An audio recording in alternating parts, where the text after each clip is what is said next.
We continue our coverage of Hispanic Heritage Month. We also want to highlight Latina women in education. Joining me in Studio A are Yes Prep alums Mayra Valle and Luly Castillo. Good morning to you both. Thank you so much for being here.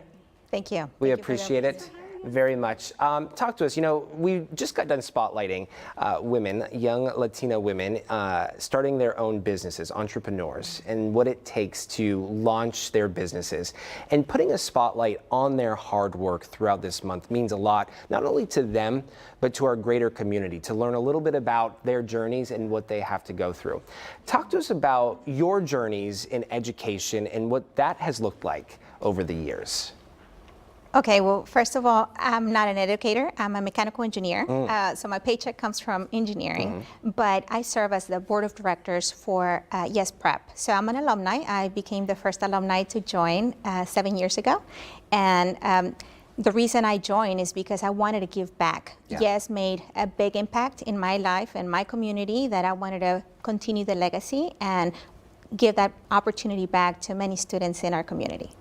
Amazing. Mayra? I look up to Luly so much. And for me, I'm proud to say that I'm one of Houston's very own Yes Prep alumni. And with that comes a legacy of college and career readiness. And for me, especially being a Latina, I learned from the women in my life. Yeah. That said to me, we work service jobs that help other people because we didn't have choices. My goal for you in coming to the US is that you do have choices, and college is going to be the key to unlock that.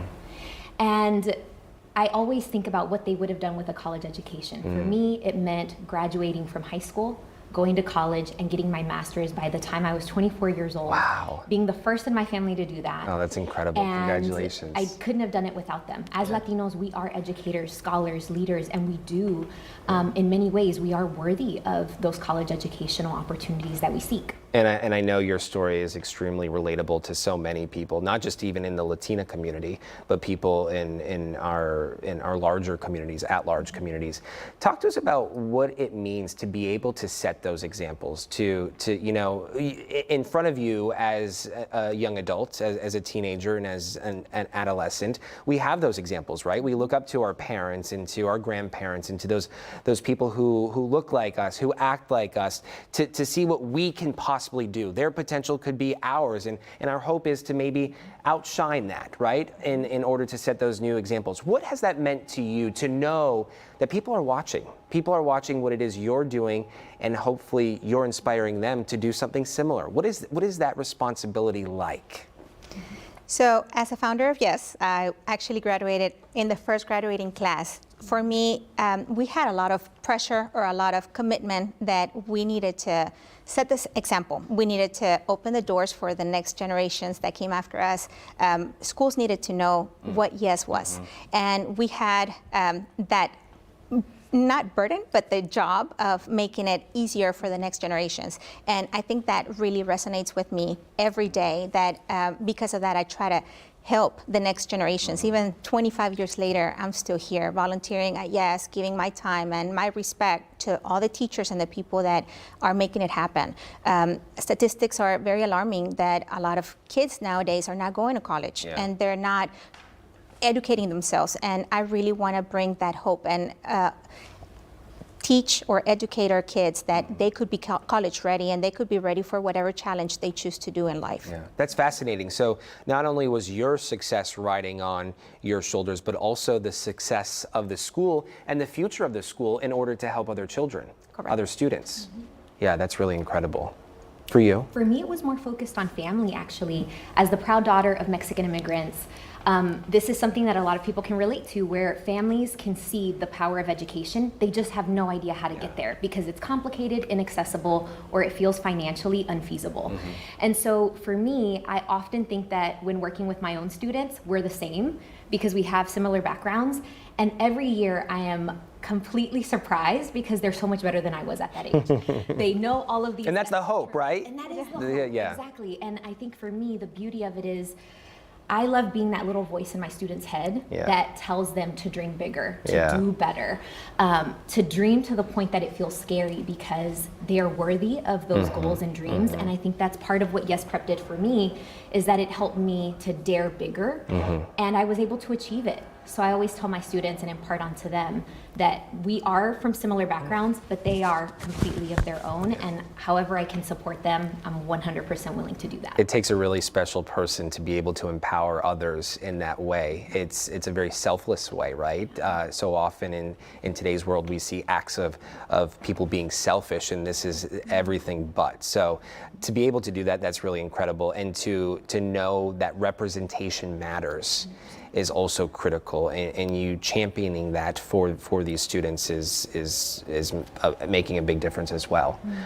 Talk to us about that representation and what you'd like to see moving forward when it comes to the school enrolling others and getting other people involved or on the way for them to achieve their success. So we serve over 85% of Latinos in our school, and we realized that the big gap that we had was representation. So we increased that percentage of leaders and teachers. Right now, we're very proud to say that yes, is one of the schools that has the highest percentage of teachers and leaders that are Hispanics. And we also expanded the curriculum. We now serve kids from pre-K all the way to 12. Oh, wow. And we also have a really good bilingual program for kids that have English as a second language.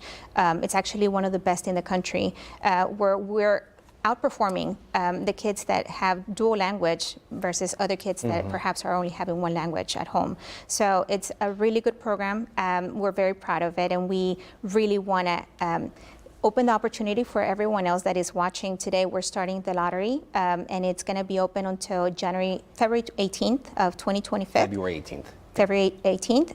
But if anyone is interested, you can find the lottery application on our website, and then the lottery will be conducted in February. So they will know if they have an open seat for them for the school year 2025-2026. What is that website, that URL? It's yescollegeprep.org. Okay, and we'll be sure to put that information inside this article on our website, clicktohouston.com. Really quick though, before I let you go, that's great for folks wanting to get involved, especially learning more about this school. But I want to hear your closing remarks on advice, words of wisdom for young folks watching right now who might feel that they're isolated or they're presented with barriers that are prohibiting them from pursuing their passions or dreams. Really quick closing remarks on that. I think for me as a student from the north side of Houston, Texas, I was surrounded by incredibly brilliant people that made me think there's nothing special about me except for opportunity and options. And I want to let students know they have opportunities and options that match their uniqueness, their unique interests and desires, and they're already worthy. Seize the opportunity. I would like to encourage our future generations to work hard, to be ready and prepare themselves so that no matter what opportunities present to themselves, they're able to take the challenge. And of course, the resources are there. You might have to look beyond that nuclear atmosphere, like we always say, but they are here in the community. Thank you both for coming on the show this morning. Thank we you. appreciate your time.